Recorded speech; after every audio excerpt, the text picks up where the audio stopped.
السلام علیکم ورحمۃ اللہ وبرکاتہ۔ دوستوں، میں نفیس اکبر قاسمی۔ اگر میں شاعر ہوتا تو دارالعلوم کی تعریف میں ایسا خوبصورت شعر کہتا کہ رومی و جامی کے اشعار کی چمک مان پڑ جاتی۔ اگر میں ادیب ہوتا تو دارالعلوم کی تعریف میں ایسا اقتباس لکھتا کہ قیامت تک کے لیے ضرب المثل بن جاتا۔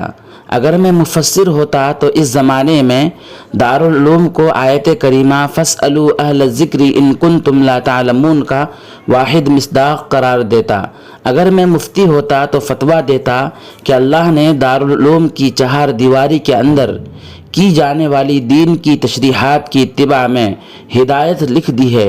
اگر میں متکلم ہوتا تو دارالعلوم کو اسلام کی حقانیت کی دلیل بنا کر پیش کرتا۔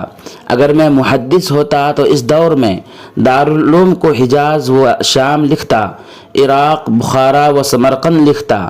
اگر میں ڈاکٹر ہوتا تو دارالعلوم کو ہر روحانی بیماری کے لیے شفا لکھتا، ضلالت کے ہر سم قاتل کے لیے تریاق لقمانی لکھتا۔ اگر میں ماہر فلکیات ہوتا تو دارالعلوم کو کائنات کے سیاروں کا مدار کہتا، ہدایت کے ستاروں کا محور قرار دیتا۔ اگر میں ماہر طبقات الارض ہوتا تو لکھتا کہ دارالعلوم کی مٹی میں ہدایت کا سورج دفن ہے۔ لکھتا کہ صراط مستقیم دارالعلوم کی دارالحدیث سے ہو کر گزرتی ہے۔ لکھتا کہ دارالعلوم کے نیچے ہدایت کے پیٹرول کے ہزاروں سرچشمے ہیں۔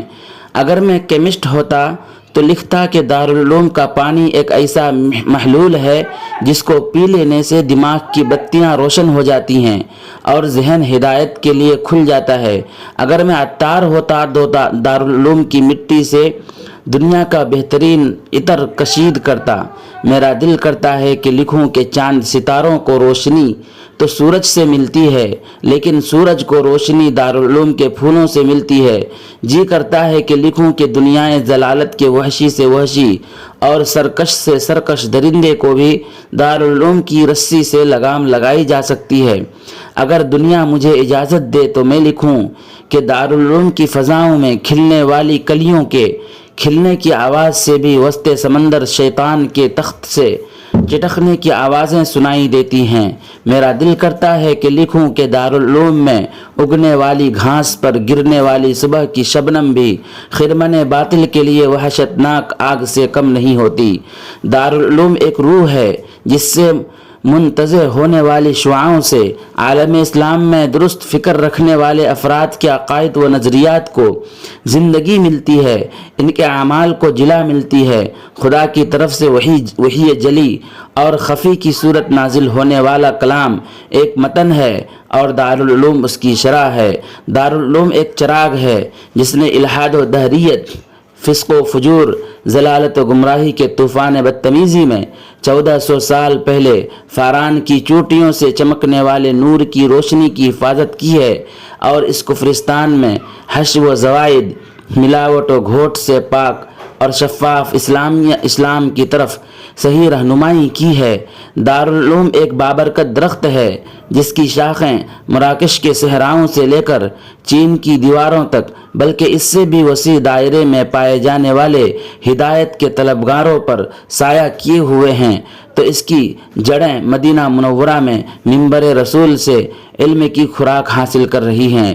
دارالعلوم ایک کشتی ہے کہ جو اس میں سوار ہوگا منزل مقصود تک پہنچے گا۔ دارالعلوم میں ہونے والی اسلام کی تشریح ایک راستہ ہے جو اسے اختیار کرے گا، صراط مستقیم کو اختیار کرے گا۔ دارالعلوم ایک تحریک ہے جس نے اسلام کے خلاف اٹھنے والے ہر فتنے کی کمر توڑ کر رکھ دی ہے۔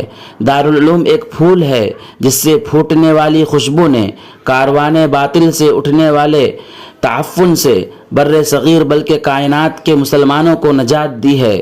دارالعلوم ایک سورج ہے جس نے قادیانیت، شیعیت، شکیلیت اور الحاد و دہریت کی دبیز تاریخ پر پردوں کے پیچھے افراد انسانی کو ہدایت کا نور پہنچایا ہے۔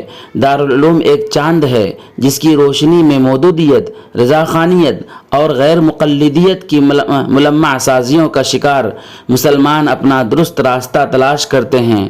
دارالعلوم ایک ہوا ہے جو متلاشیان حق کے لیے باد نسیم ہے، تو دوسری طرف کار پردازان باطل کے لیے طوفان بلاخیز ہے۔ دارالعلوم ایک ماں ہے جس نے اپنی کوکھ سے ایسے جیالے پیدا کیے ہیں جو باطل کے طوفان کے سامنے سینہ تانے کھڑے ہیں۔ دارالعلوم ایک باپ ہے جس کے زیر سایہ نونہالان اسلام تربیت پاتے اور پروان چڑھتے ہیں۔ دارالعلوم وہ معشوق ہے جس سے جدائی کے تصور سے ہی ہماری رگوں میں خون جاتا ہے، ہماری نبضیں بے جان ہو جاتی ہیں، زندگی کی حرارت مان پڑ جاتی ہے۔ دارالعلوم وہ محبوب ہے جس کی ایک جھلک دیکھنے کے لیے ہندوستان ہی نہیں بلکہ کائنات کے گوشے گوشے سے عاشقوں کا جم غفیر کشاں کشاں چلا آتا ہے۔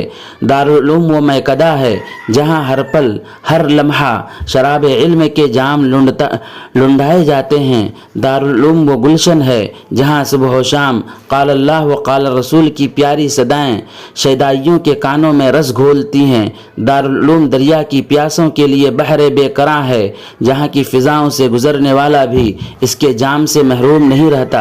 یہ مجمع البحار ہے جس میں امام احمد کی شان محدثیت، امام ابو حنیفہ کا شان فقیہانہ، امام ابن الجوزی کا ادب، علامہ ابن تیمیہ کی جرأت، علامہ ابن حمام کا قوت استدلال، علامہ ابن نجیب مصری کا ذوق استخراج، شاہ ولی اللہ محدث دہلوی کا انداز تطبیق سب جمع ہو جاتے ہیں۔ خدایا اس عظیم ادارے اور اس کے موجودہ و آئندہ تمام خدام کی ہر طرح کی ظاہری و باطنی دشمنوں، منافقوں، مشرکوں، کافروں، دجالوں اور کذابوں کی ریشہ دوانیوں، سازشوں، پراپیگنڈوں، الزام تراشیوں، کذب بیانیوں سے ہر طرح حفاظت فرمائے اور ہم لوگوں کو تا دم حیات اس ادارے سے منسلک کر دے۔ آمین ثم آمین یا رب العالمین۔ ناصر الدین احمد نعمانی مووی، متعلم دارالعلوم دیوبند۔ دوستو ویڈیو کے تعلق سے آپ کا کیا خیال ہے؟ اگر آپ دارالعلوم کو چاہنے والے ہیں تو ایک پیارا سا کمنٹ کر کے ضرور بتلائیں۔ پھر ملتے ہیں کسی نئی ویڈیو کے ساتھ۔ السلام علیکم ورحمۃ اللہ وبرکاتہ۔